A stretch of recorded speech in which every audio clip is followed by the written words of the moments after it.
Leaf here again, and I've they've just spoiled the new Emrakul for Eldritch Moon, and I've got to say, I know I like Emrakul and all, and I'm glad it's actually on a different plane than Zendikar this time, fighting different things. But I gotta say, the new version of it is just underwhelming at best. I mean, let's just take a look at the card here. It is cost. It's called Emrakul: The Promised End. It costs 13 mana to cast. It's a legendary Eldrazi creature. It costs one less to cast for each card type among cards in your graveyard. I know with Delirium going on, you can probably cast this out for 9, since you'll have 4 cards in your, or 4 different types in your graveyard anyway.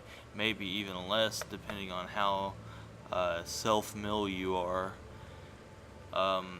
When you cast it, you gain control of target opponent during that player's next turn. But after that turn, that player takes an extra turn, which is, that's pretty bad. I'm reading some of the comments on the Mythic spoiler, and one of them says that at the very worst, that this just means your opponent draws an extra card, which is not good for you. I mean, it's a pseudo Mindslaver, and I know Mindslaver pretty well because I play Blue Tron. It's one of the deck's big win cons for blocking your opponent out with that. But this is just like a bad version of using that, and I'm not into it. I don't like it at all. So just that effect alone kind of they really could have done it better. Like I said yesterday, Wizards they're not that clever, and they could have done a lot of things better, and this is one of them. I know they were trying to not make Emrakul as a fuck you I win card as they previously did, but just that middle bar about the Mindslaver effect, it really does kind of get me.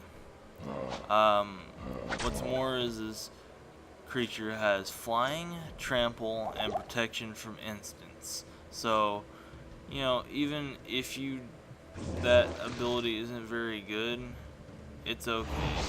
I mean, that's how it works. So that's okay, because it's a 13/13 creature. Flying and trample and protection from instants means that it probably won't be removed.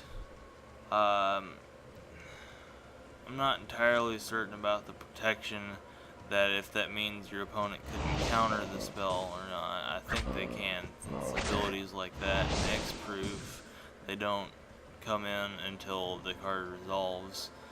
But so I think it can be countered, but a lot of the removal that's good will not be able to remove the Promised End Emrakul. It's got flying and trample, which are pretty good ways of evasion. Flying can get you over their ground creatures, and trample, if they do have any flyers, a lot of the damage will go through because a lot of flyers are very weak. Let's take a look. I mean, just, it's anticlimactic. I don't like it. I mean, right now this is the only card they have spoiled is Emrakul here, and I was kind of hoping for something more from the biggest Eldrazi type. And, you know, the Eater of Worlds Emrakul that's literally the size of the moon. And I'm at a loss for words. I mean, seriously, Wizards, what were you thinking? This is, it's pretty bad. I'm just at a loss for words. I don't think there's anything else I can say about this. So, with that, and with the sad death of our dear friend Emrakul, I am gonna pretty sad. I was actually hoping for an exile tool. Anyway, don't forget to leave a thumbs up, subscribe to my channel, leave me a comment on what you think about this video. Like, what is your take on Emrakul? Because I'm not liking it, but some people might. Some people might find a way to use this in a very competitive way. That's